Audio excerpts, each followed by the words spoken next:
तो आप जी कितने सौभाग्यशाली हो, आपके कितने पुण्य हैं, आप जी को सत्संग प्राप्त है।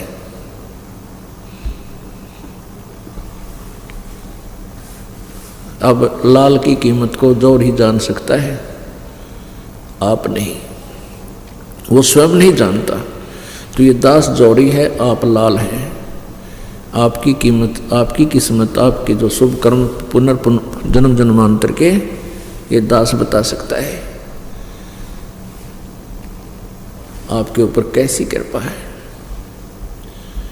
इस सच्चे दरबार में चाहे कोई दुखी आया है, कोई कष्ट निवारण के लिए आया है, वो कष्ट उसके लिए वरदान बन जाएगा। कष्ट तो निवारण होगा ही होगा, वास्तविक वस्तु का भी ज्ञान हो जाएगा। कहते हैं सतगुरु के दरबार में जाइयो बारंबार, भूली वस्तु लखा जमे ये हैं सतगुरु दातारे। सतगुरु के दरबार में जाइयो बारंबार। जिस वस्तु को हम भूल चुके हैं, हम इस संसार संपत्ति और यहाँ की कार कोठियों को अपना मान बैठे हैं, कहते हैं सत्संग में आपको एक ऐसी चीज याद दिलाई जाएगी जो आपको अब भूल लग गई थी आपको। ये ज्ञान सत्संग में ही सतगुरु ही करा सकते हैं। काया तेरी है नहीं, ये माया कहाँ से हो, चरण कमल में ध्यान रखो, इन दोनों को खोया। परमात्मा कहते तो जो संपत्ति ना अपनी मान्य बैठा, तेरा शरीर अपना को नहीं। आज मृत्यु हो जाए बता, कल शमशान घाट में फूक फाक के और कर देंगे काम। या काया तेरी नहीं है, संपत्ति के चिपटा बैठा था। परमात्मा कहते हैं हमारी शरण में आने के बाद तेरी सारी तो व्यवस्था करेंगे हम, क्योंकि प्रत्येक प्राणी धनी बनना चाहता है और धनी बनने के लिए वो दिन रात प्रयत्न करता है। दिन में मेहनत करता है, रात में सकीम बनाता है, लेकिन फिर भी कुछ नहीं बन पाता। परमात्मा कहते हैं जय तुझे राजपाट भी चाहिए, मारा इधर ले जान। अगर तुझे धन चाहिए, राजा बनना चाहता है, तो वो भी हम ही बना सकते हैं। आपके भाग्य में नहीं है ये साधना, हम बताएंगे, आप कीजिए, आपको वो भी मिलेगा। लेकिन इसके मेरिट्स एंड डीमेरिट्स भी आपको साथ बताए जाएंगे। मेरिट्स यानी इसके लाभ हानि भी राज के साथ बताए जाते हैं। फिर आप राज नहीं चाहोगे। फिर कहने का भाव ये है परमात्मा का कि जहाँ तू डले ढो रहा है, जो साधनाएं आप जी कर रहे हो और जिन भगवानों को आप सुप्रीम पावर मान बैठे हो, वो आपके भाग्य में परिवर्तन नहीं कर सकते। मासा घटे न तेल बढ़े, विदना लिखे जो लेख, सच्चा सतगुरु मेट कर ऊपर मार दे मेघ। अब कहते हैं मासा घटे ना तिल बदे, यानी कोई नो चेंज एट ऑल। आपके भाग्य में किसी प्रकार का कोई परिवर्तन ना श्री ब्रह्मा जी कर सकते, ना विष्णु जी, ना शिव जी, और न ब्रह्म कर सकता, न पर ब्रह्म कर सकता। केवल परम अक्षर ब्रह्म कर सकता है। और उस परम अक्षर ब्रह्म कब करेगा? आप उसकी शरण में आ जाओगे।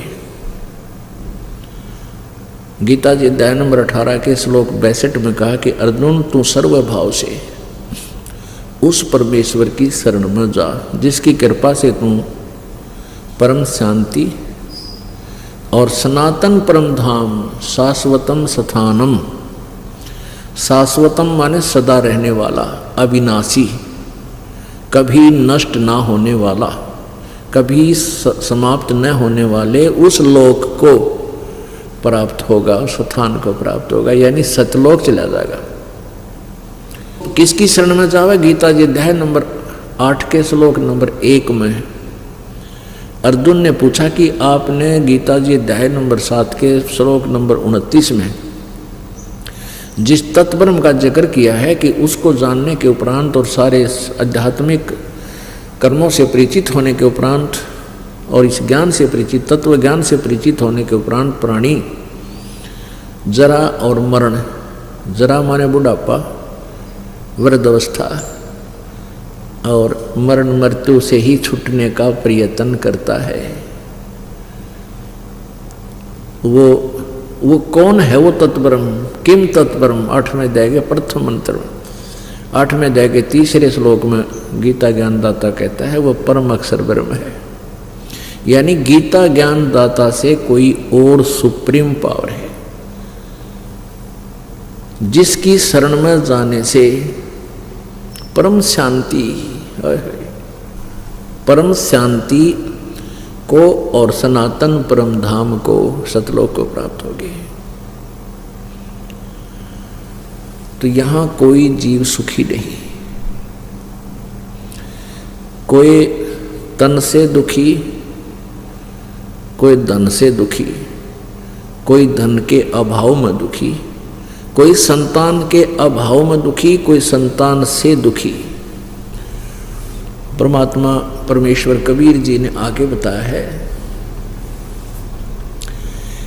भाई तन दर सुखिया कोई न देखा, जो देखा सो दुखिया हो।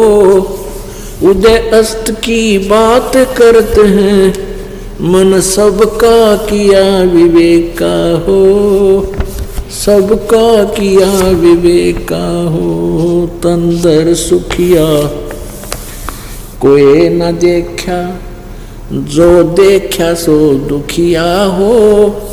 उदय अस्त की बात करते हैं, मन सबका किया विवेका हो, सबका किया विवेका हो।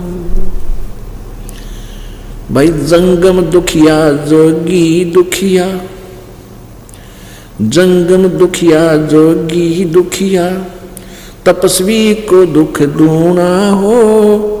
जंगम दुखिया जोगी दुखिया, तपस्वी को दुख दूना हो।